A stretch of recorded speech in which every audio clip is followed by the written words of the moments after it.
Captain Hansol had never seen anything like it. The warning siren screamed through the defense station as his screens lit up with contacts, dozens of ships dropping out of hyperspace right on top of his colony world. Not the slow, careful approach of merchant vessels or the organized formation of a diplomatic fleet. This was chaos in motion. What are we looking at? He asked his sensor operator, Ensign Kyung-suk. The young woman's hands flew over her controls. Unknown contacts, sir. Wait, I'm getting energy signatures.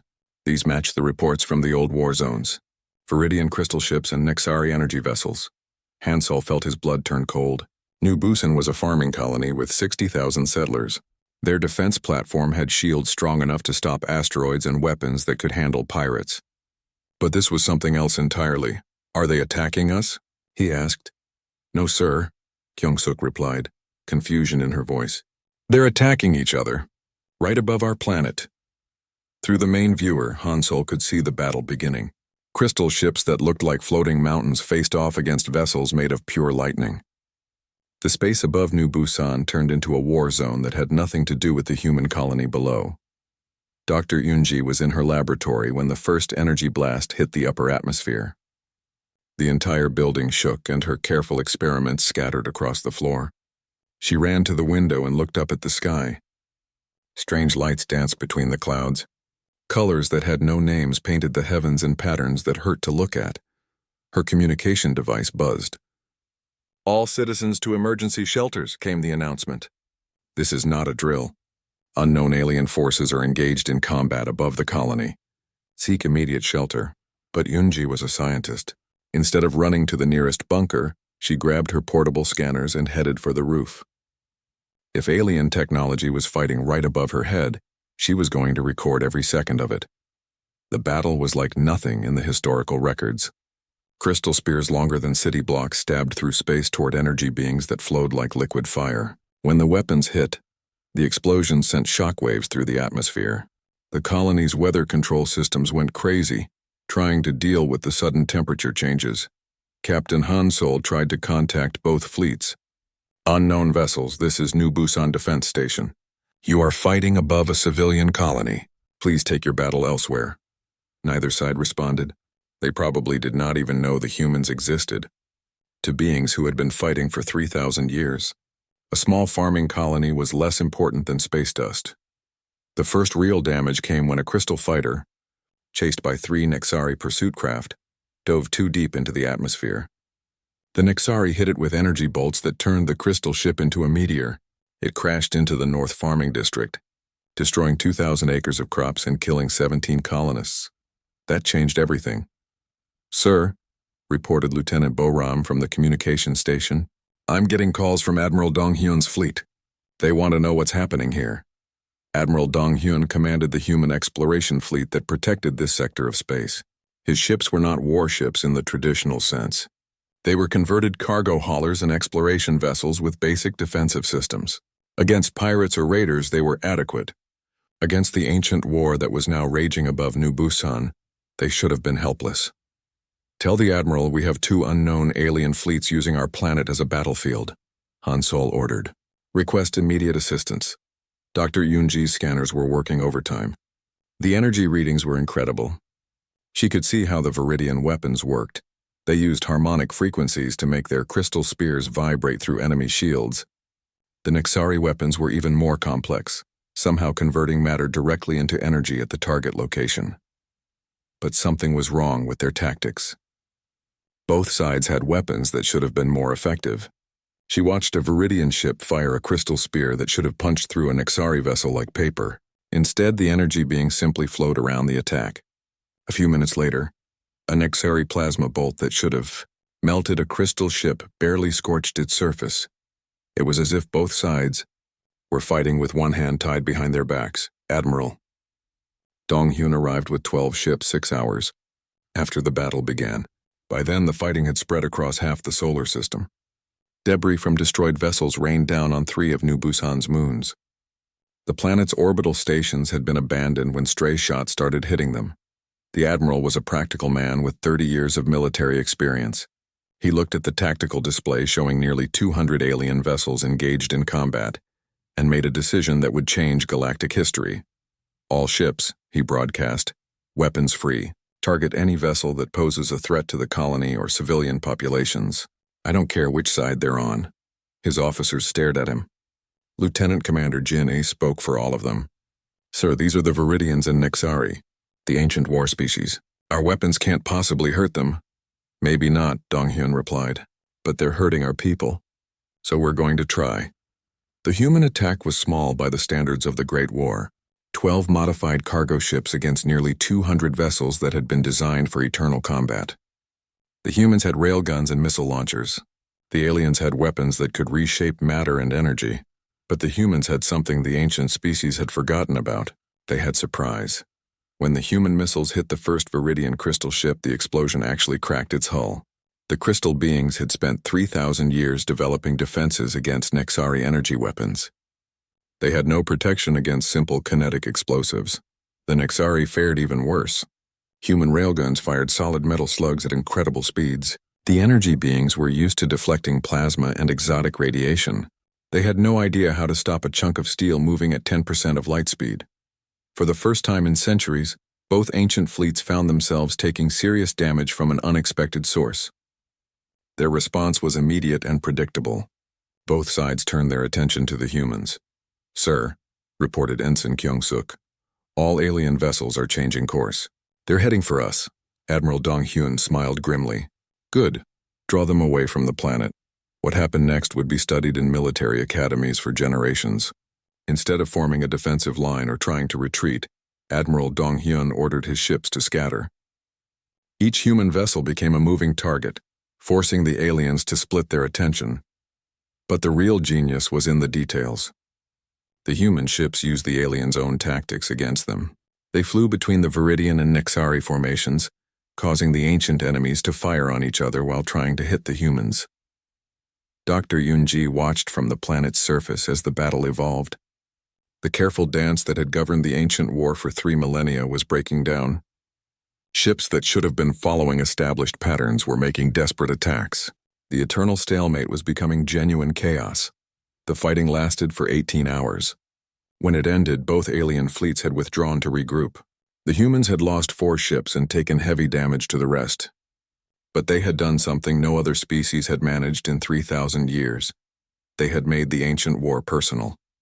Send a message to Earth, Admiral Dong-hyun ordered as his damaged fleet limped toward the repair stations. Tell them we need warships. Real ones this time. What should I say is the reason? Asked his communications officer. The admiral looked at the debris field where the battle had been fought. Pieces of crystal ships and energy vessels mixed with the wreckage of human vessels.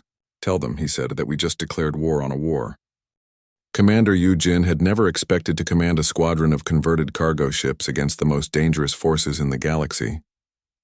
But 3 months after the New Busan incident, that was exactly what she found herself doing. Her ships were ugly things. Civilian haulers with military weapons bolted onto their hulls. They looked like space trucks carrying guns. The enemy fleet approaching the Helios binary system was anything but ugly.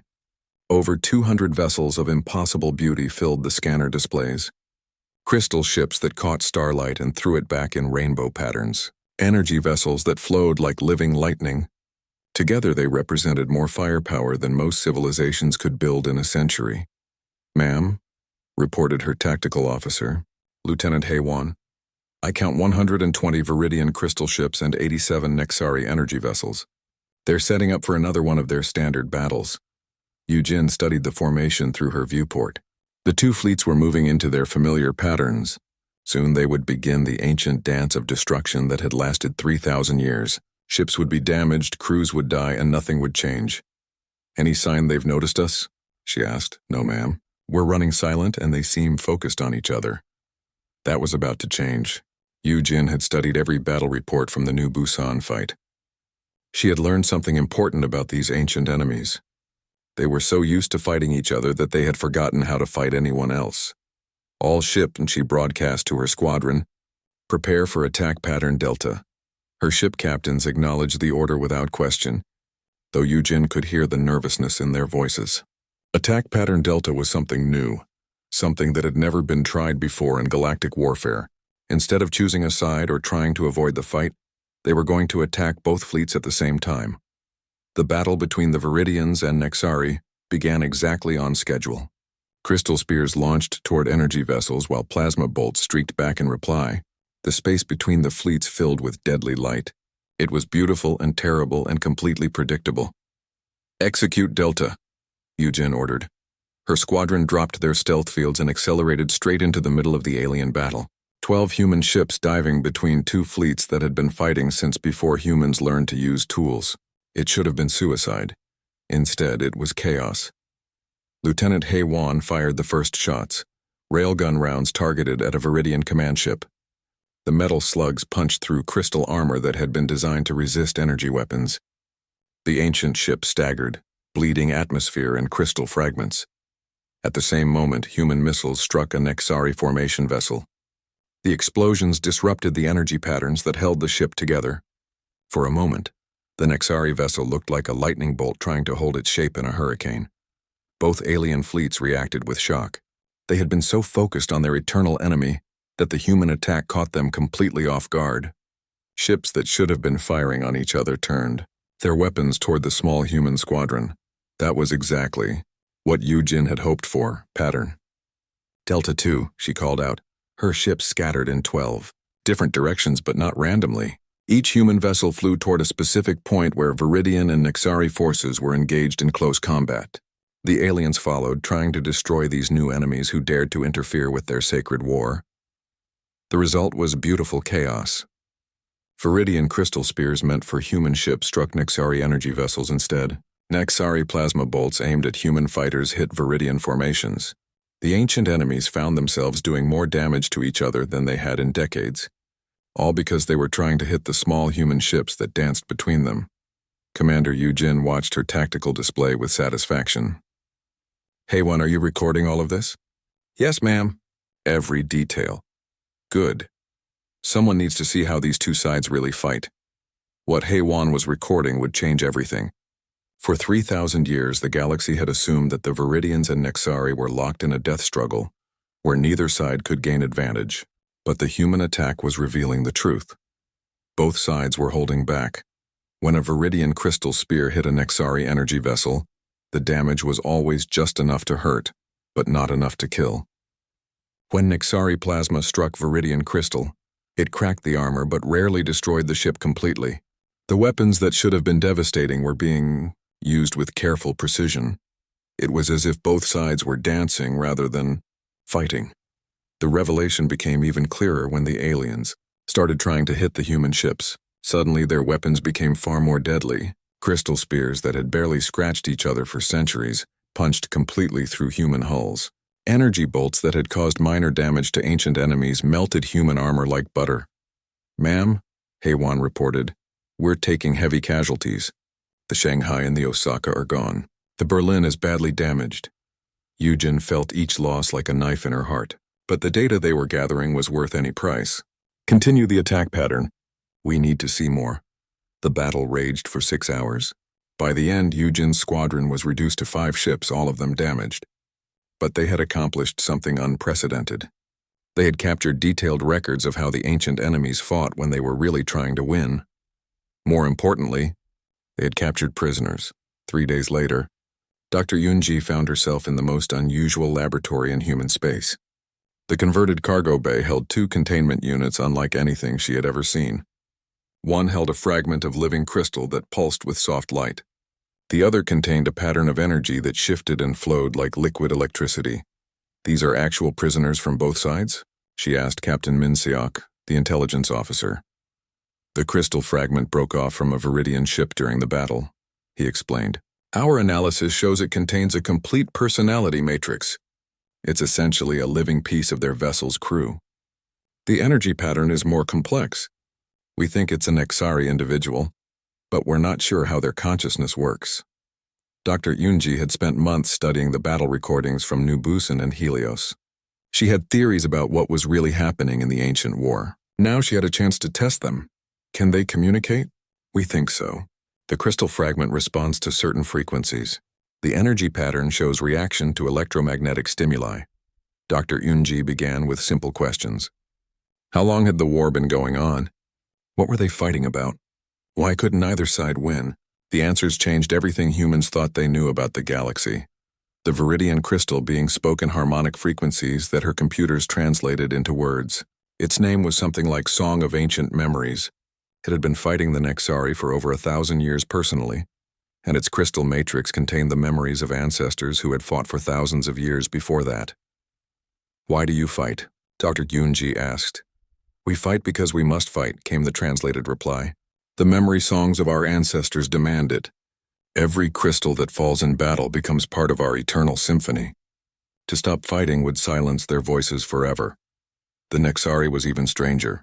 It existed as a pattern of living energy that could split into multiple personalities, or merge into a single consciousness at will. It called itself Flow of Eternal Current, and it had existed in various forms since the war began.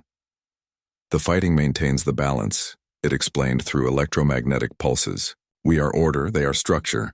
Our conflict creates the harmony that keeps the universe stable. Without our eternal dance, chaos would consume all things." Dr. Yunji stared at her notes in disbelief. "You're saying this war has become a religious ritual?" "Not ritual," both beings replied in their different ways. "Purpose. Reason for existence. Without the war, we would have no meaning." That night, Dr. Yunji sat in her quarters staring at the stars. The greatest war in galactic history, the conflict that had shaped civilization for 3 millennia, was not really a war at all. It was a cultural performance that had become so important to both species that they could no longer imagine life without it. They were not fighting to win. They were fighting to keep fighting. And humanity had just stumbled into the middle of their eternal dance with weapons and tactics they had never seen before. The ancient pattern was breaking down, and neither side knew what to do about it. Dr. Yunji reached for her communication device. Admiral Donghyun needed to see this report immediately. The human fleet was preparing for the next phase of their war against the war. But first they needed to understand what they were really fighting against. Not just 2 alien species locked in combat, but 2 civilizations addicted to their own destruction. The stars above Cathera 7 burned with colors that had no names. Commander Taman watched through the viewport of his stealth ship as 2 massive fleets moved toward each other like predators in the void. He had seen this dance before. Every observer in the galaxy had seen this dance before. "Here they come again," said Lieutenant Sora from her station. She did not look up from her screens. Her voice carried the tired tone of someone watching the same movie for the 100th time. "Viridians from the north, Nexari from the south. Same formation as always." Taman nodded and settled into his captain's chair. The ship's sensors hummed quietly as they recorded everything. That was their job, watch and record. The Galactic Council paid good money for detailed reports on this war. Not because they hoped to stop it anymore. They had given up on that dream long ago. Now they just wanted to track it, like tracking a dangerous storm. The Viridian fleet looked like a collection of giant crystals floating in space.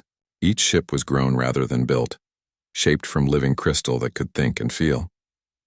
The largest vessels stretched for miles, their surfaces covered in sharp edges that caught starlight and threw it back in rainbow patterns. Smaller crystal fighters swarmed around the big ships like angry insects. The Nexari fleet was harder to see. Their ships were made of pure energy held in complex patterns by advanced technology. They looked like ghosts made of lightning, shifting and flowing as they moved. Sometimes a Nexari vessel would fade almost to nothing, then blaze bright enough to hurt the eyes. Their weapons were streams of controlled plasma that could melt steel or turn rock to gas. "How many battles have we recorded between these 2? Taman asked. Sora checked her files. "This will be number 47,291, sir. Not counting the small raids and patrol skirmishes. 47,000 battles." The number sat heavy in Taman's mind. He was 34 years old. This war had been going on for 3,000 years. It had started before humans even knew how to make fire. It had continued through the rise and fall of dozens of civilizations across the galaxy. The first shots came exactly on schedule.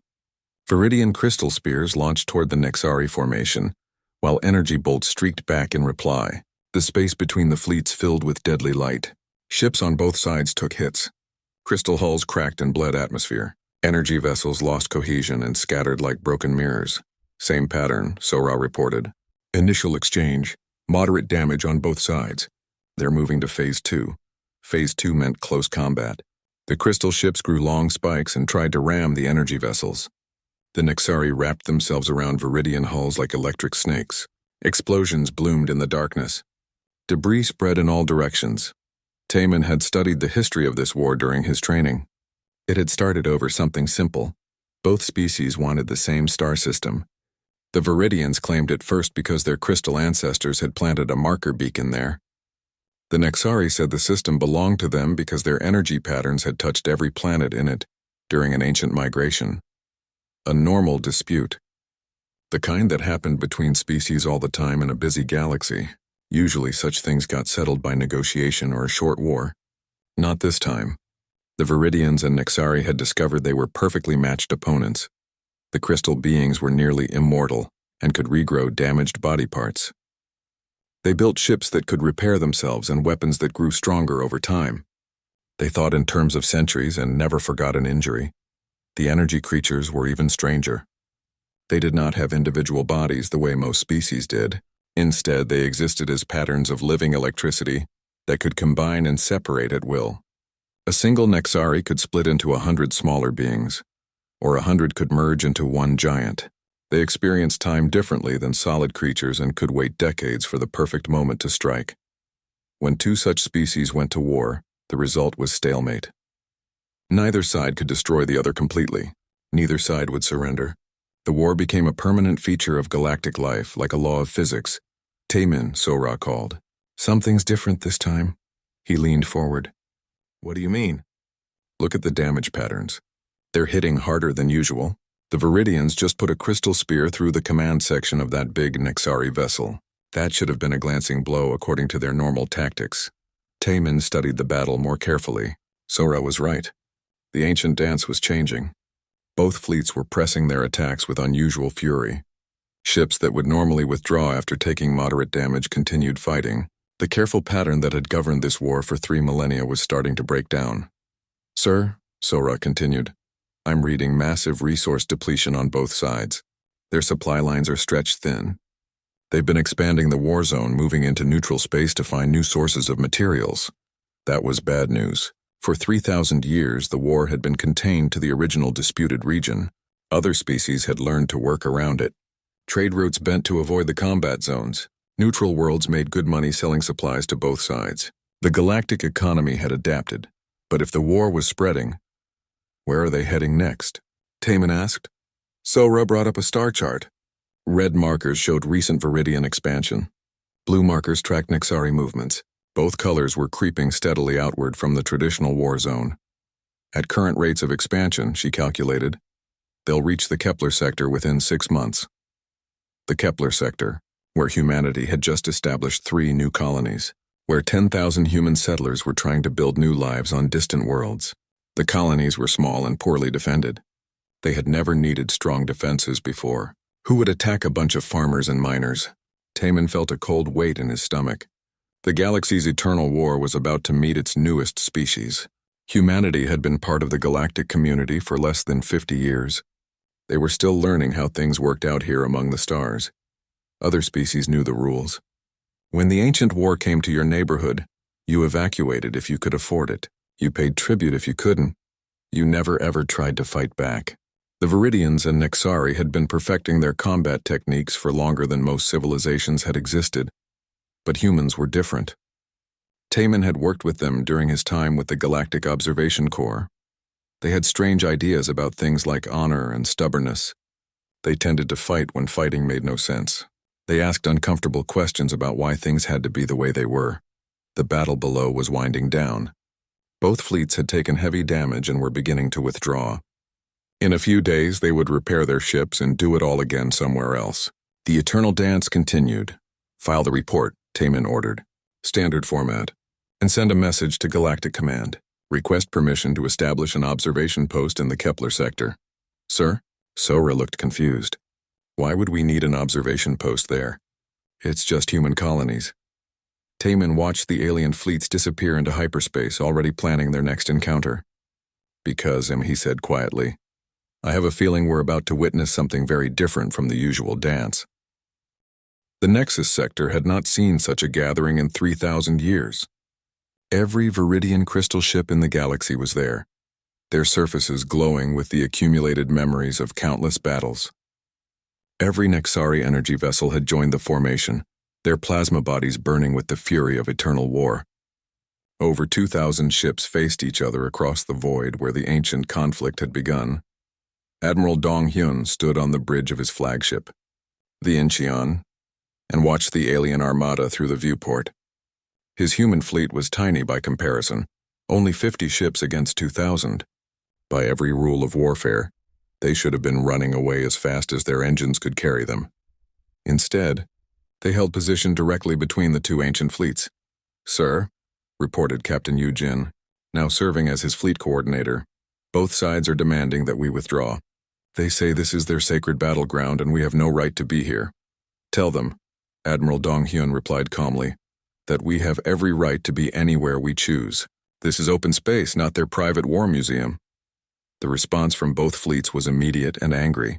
For the first time in millennia, Viridians and Nexari agreed on something.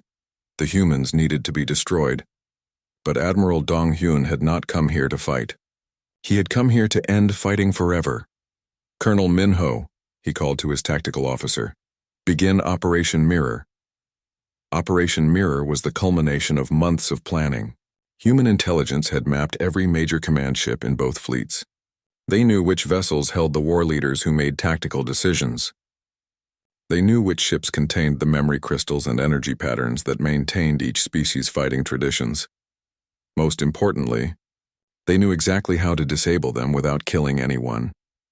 The human attack began with precision strikes from stealth ships that had been hidden throughout the system. Captain Jin Woo led the assault on the Viridian command structure, his weapons targeting the harmonic resonators that allowed the crystal ships to maintain formation. On the Nexari side, Commander Haewon's squadron used quantum disruption fields to break the energy patterns that held their fleet consciousness together. Not enough to kill the individual beings, but enough to scatter their collective decision-making process. Within minutes, both ancient fleets found themselves leaderless and confused.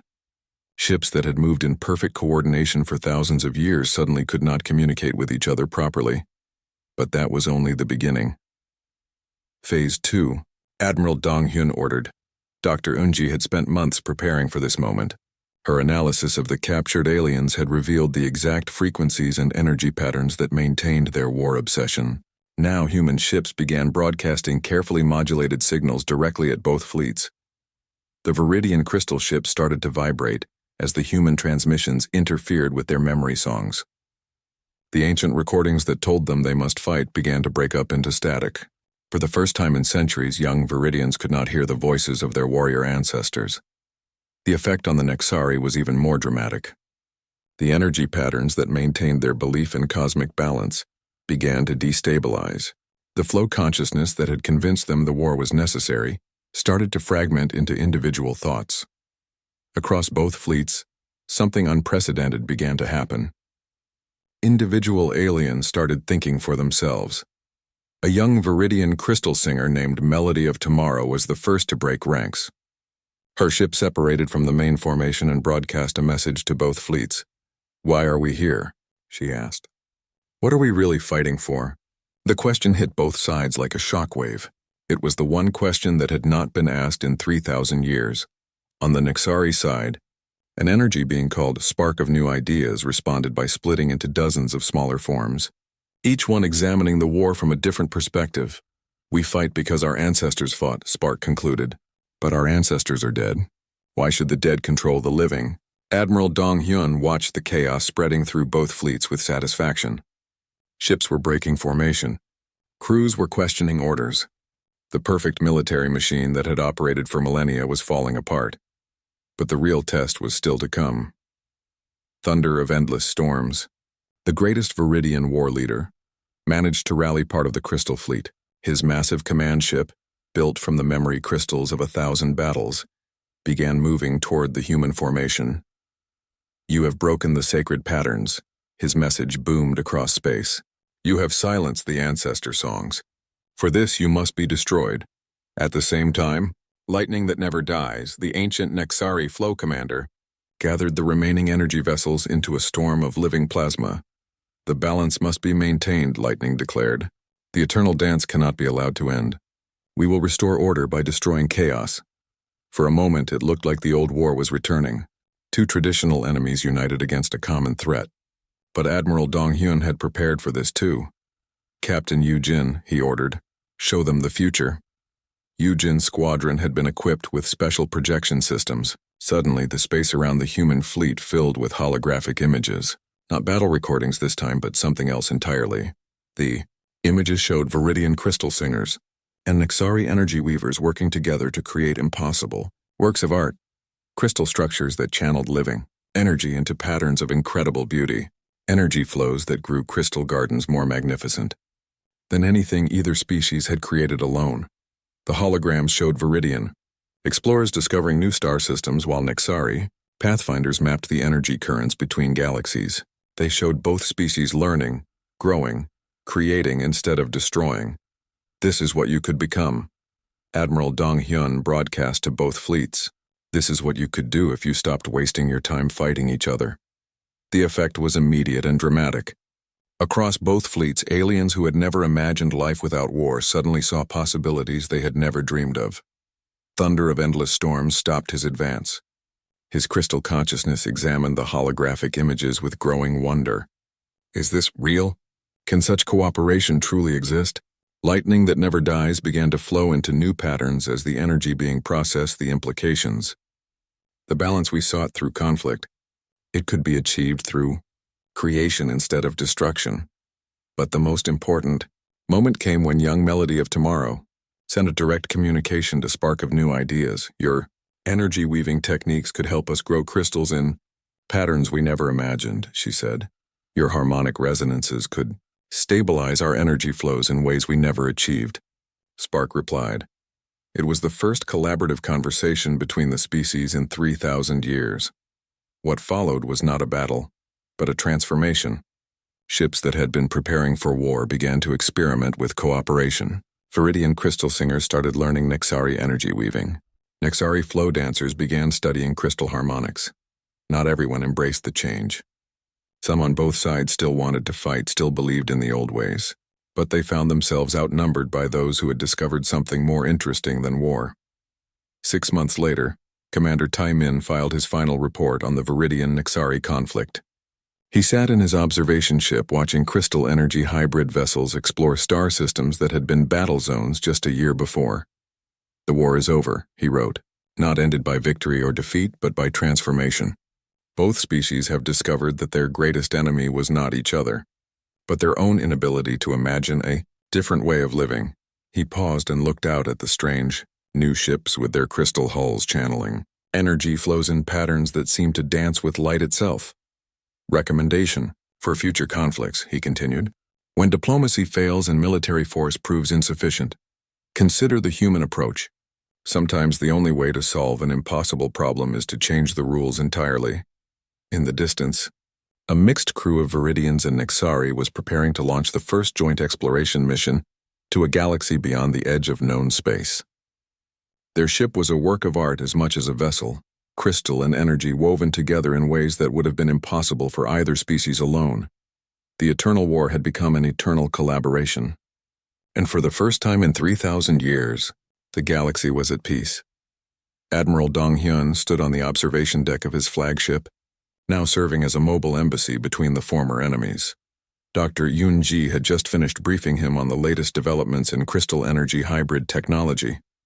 Sir, she reported, both species are asking if humanity would like to join their exploration missions. They say our chaotic thinking patterns could help them discover possibilities they would never find on their own. Dong Hyun smiled. Tell them yes, but also tell them that if they ever decide to start another eternal war, we will be back to break that one too. The stars had never looked brighter. Admiral Dong Hyun stared at the holographic display showing the ancient war zone. Red dots marked Viridian positions. Blue dots showed Nexari fleets. Green markers indicated human forces. For the first time in 3,000 years, there was a third color on the galactic war map. Show me the analysis again, he said to Colonel Minho, his chief tactical officer. The display changed to show battle patterns from the past 6 months. Lines traced the movements of both alien fleets, creating complex geometric shapes that repeated over and over. The same attacks, the same defenses, the same outcomes. It's like watching a computer program run the same code forever, Colonel Minho explained. Both sides follow patterns that are thousands of years old. They cannot break free from their programming. Admiral Dong-hyun nodded. Dr. Yoonji's report about the captured aliens had changed everything. The war was not about territory or resources anymore. It was about identity. Both species had become so dependent on fighting each other that they could not imagine existing any other way. What happens if we break their patterns? He asked. Unknown, sir. No one has ever tried it before. That was about to change. The human fleet had grown from 12 converted cargo ships to over 200 purpose-built warships. Earth had responded to the alien threat by building the largest military force in human history.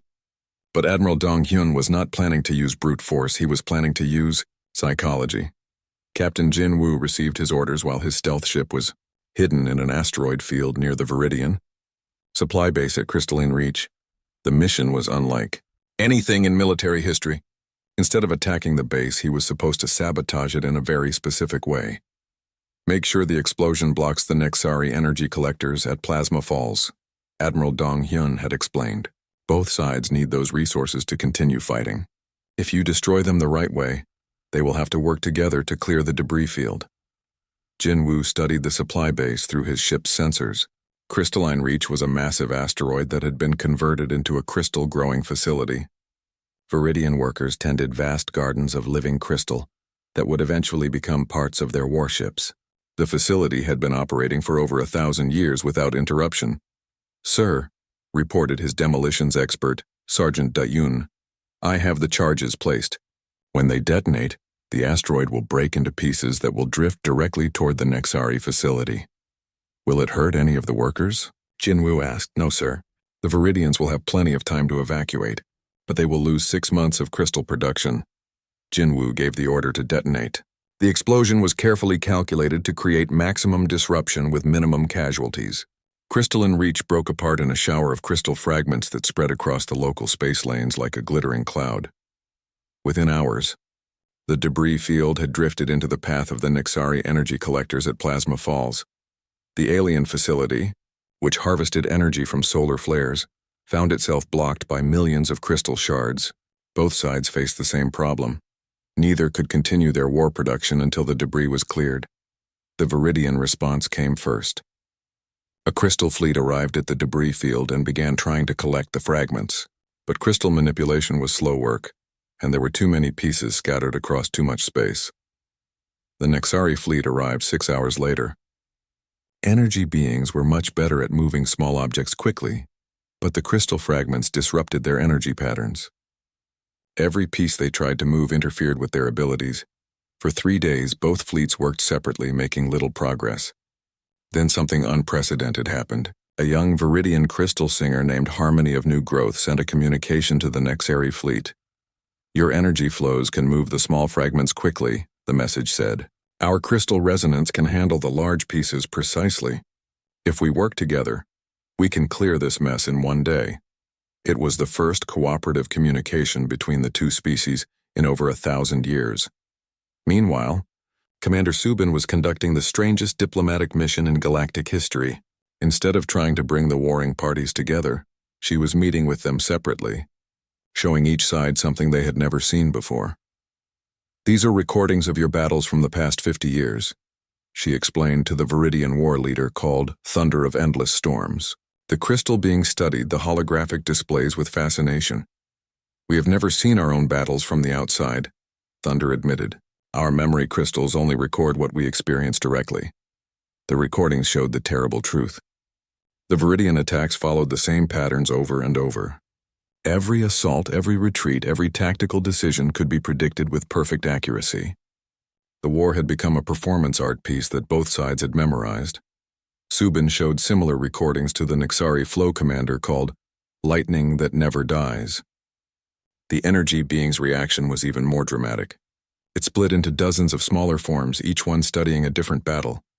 We thought we were adapting, evolving, growing stronger, Lightning said through electromagnetic pulses. But we are just repeating the same dance over and over. Your ancestors may have started this war for good reasons, Subin explained. But those reasons died long ago. Now you fight because fighting is all you remember how to do.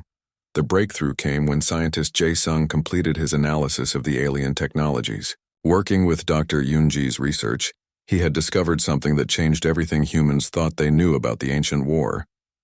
"Admiral," he reported excitedly, "both species have evolved past their ability to truly harm each other." Admiral Dong-hyun frowned. "Explain." 3,000 years of constant warfare created an evolutionary arms race. Every time one side developed a new weapon, the other side evolved a defense against it. They have been fighting so long that their technologies have become perfectly matched. Jae-sung brought up detailed scans of alien weapons and defenses. A Viridian crystal spear is designed to penetrate Nexari energy shields, but Nexari energy shields have evolved to deflect Viridian crystal spears. Neither weapon works against anything else. Are you saying they cannot hurt each other anymore? Not cannot, will not. Their weapons and defenses are so specialized that they only work against their ancient enemy. It is like two people trying to fight while wearing armor designed specifically to stop the other person's sword. Admiral Dong-hyun saw the implications immediately. But our weapons are not specialized. We can hurt both of them. More than hurt, sir. Our kinetic weapons go right through defenses designed to stop energy attacks. Our energy weapons bypass shields built to deflect crystal projectiles. To them, we must seem impossibly dangerous. The Admiral smiled grimly. For 3,000 years, the galaxy had feared the ancient war because both species seemed invincible. But they were only invincible against each other. Against anyone else, they were surprisingly vulnerable. "Minho," he called to his tactical officer, "I want you to design a demonstration, something that will show both sides exactly how vulnerable they really are." "What kind of demonstration, sir?" "The kind that proves a war can actually be won." The demonstration took place in the Broken Crown system, where both fleets had gathered for another of their ritual battles. Admiral Dong-hyun brought a single human destroyer, the Soul, to observe the fight. But instead of just watching, Captain Yoon Seo followed very specific orders. When the alien fleets began their ancient dance, the Soul opened fire on both sides simultaneously. Not enough to cause serious casualties, but enough to prove a point. Viridian crystal armor that had stopped Nexari energy bolts for centuries cracked under human railgun fire. Nexari energy shields that had deflected crystal spears for millennia collapsed under human plasma cannons. In 10 minutes, one human ship disabled more alien vessels than either side had managed to seriously damage in the past decade. The message was clear. The ancient war was only eternal because both sides were fighting with obsolete methods against obsolete defenses. The galaxy had moved on. New weapons, new tactics, new possibilities existed. The age of the dancing war was coming to an end.